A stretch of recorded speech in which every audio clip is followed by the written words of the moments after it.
Hello guys, আসসালামু আলাইকুম। আজকে আমি দেখাবো আমি যে নতুন বাসায় আসছি সেই বাসার ছাদটা পুরোটা ঘুরে। ছাদটা মোটামুটি অনেকটা সুন্দর। দেখেন ছাদটা কতটা সুন্দর।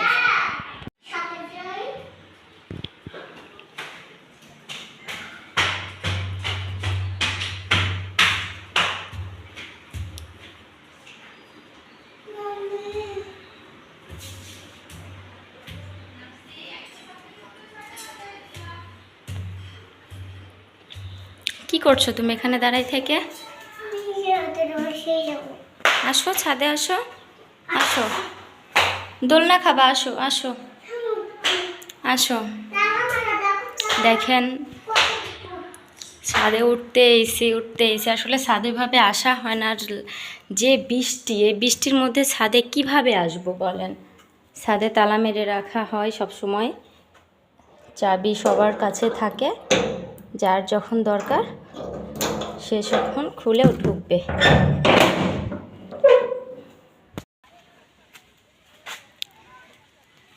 এই যে ছাদ, এইটা আমাদের বাসার ছাদ।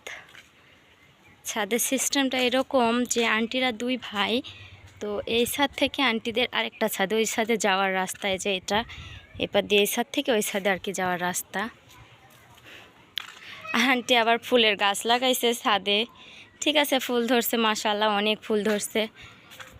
ছাদে বসার জায়গা আছে অনেক সুন্দর। যে একটা দোলনা দিয়ে দিছে আন্টি। আন্টি আমাকে প্রতিদিনই বলে যে মা তুমি ছাদে যাও, ছাদে যায় বসে থাকো, মন টন খারাপ থাকলে দোলনা টোলনা খায়ও ভালো লাগবে। এখানে আবার বসার জন্য অনেক সুন্দর জায়গা করে দিছে ছাদের আন্টি।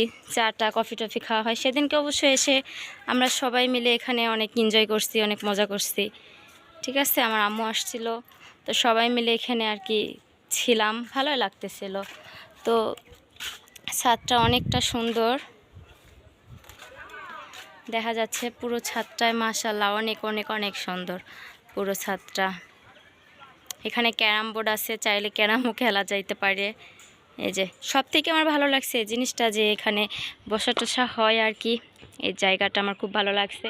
আবার আরেকটাও জিনিস আন্টিরা সেভ করে দিয়েছে যে কোনো কাছে গেলে বাচ্চারা পড়ে যাবে না। হ্যাঁ, ওই তো দূর দিয়ে প্রাচীর একটা করে দিয়েছে, আবার এই যে পাশ দিয়েও আবার একটা প্রাচীর করে দিয়েছে যাতে বাচ্চারা ধারে কিনারে গেলে পড়ে না যায়।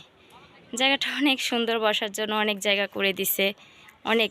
এখানে একটা বড় জায়গা করে দিছে, আর প্রত্যেকটাতে একটা করে টুল দিয়ে দিছে, আর একটা টেবিল, অনেক সুন্দর আর কি। এবার দেখি আমার দুষ্টু মেয়েটা কোথায় বসে আছে। তুমি কি দোলনা খাচ্ছ? দোলনা দিচ্ছে না?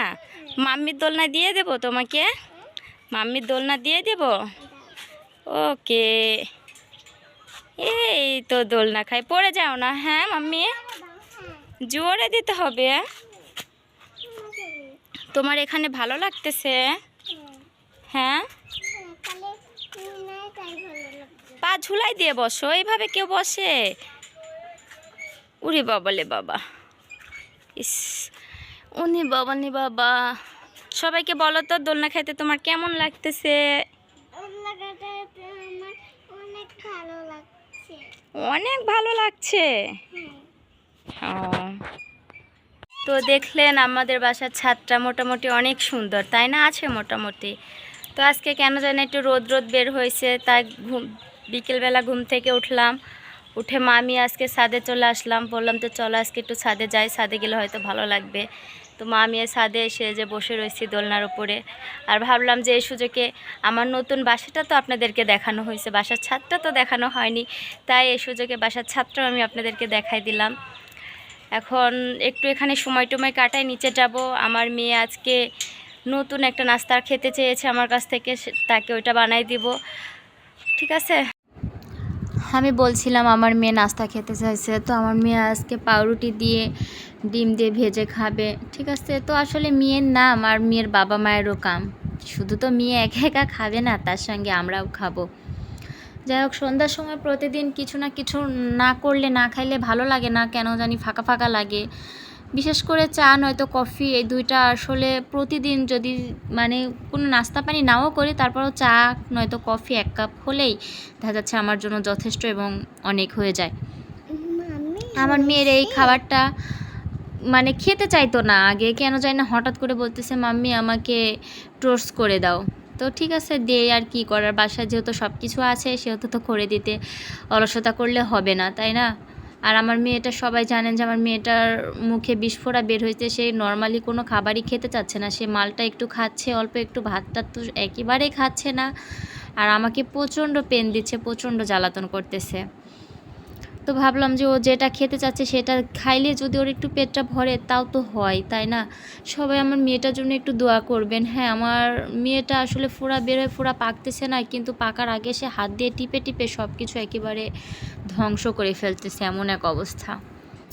আমি কিন্তু রান্নাবাড়া খুব একটা পারি না, বাট রান্নাবাড়া খুব একটা পারদর্শীও না, তারপরও যতটুকু পারি মানে খাওয়ার মতো হয় আর কি। খুব একটা ভালো না পারলেও কোনো রকম হয়। তো আমি কাজ কামে এত ব্যস্ততা থাকি, ভিডিও ওইভাবে করতে পারি না, তারপরেও চেষ্টা করি সবসময় ভিডিও করার। আমার মেয়েটা আমাকে অনেক বেশি জ্বালাতন করে, আমি যে ঠান্ডা মাথায় ঠান্ডা মেজাজে কিছু করব সেটা উপায় নেই, হয় না। ঠিক আছে, তো সবাই ভালো থাকবেন, সুস্থ থাকবেন। আর আমার মেয়ের জন্য সবাই অনেক অনেক অনেক দোয়া করবেন, এবং আপনাদের জন্য আমার আর আমার মেয়ের তরফ থেকে অনেক অনেক দোয়া রইল। ঠিক আছে, আমি এগুলা বানাই টানাই আমার মেয়েকে নাস্তা দেব, সে হয়তো রাত্রিতে আর খাবার খাবে না, এতটুকুই খেয়েই তার রাতটা পার হয়ে যাবে। আর আমি এগুলো না খেলেও হয়তো 1 কাপ শুধু কফি খাবো কিংবা চা খাবো, তাতেই হয়ে যাবে। আর বৃষ্টির দিনে কী বা করি বলেন? তারপরও আজকে আবহাওয়াটা, ওয়েদারটা মানে বৃষ্টি নেই, প্রপারলি বৃষ্টি নেই, আজকে সারাটা দিনই ভালো ছিল। তো ভিডিওটা এখানে শেষ করছি, আল্লাহ হাফেজ।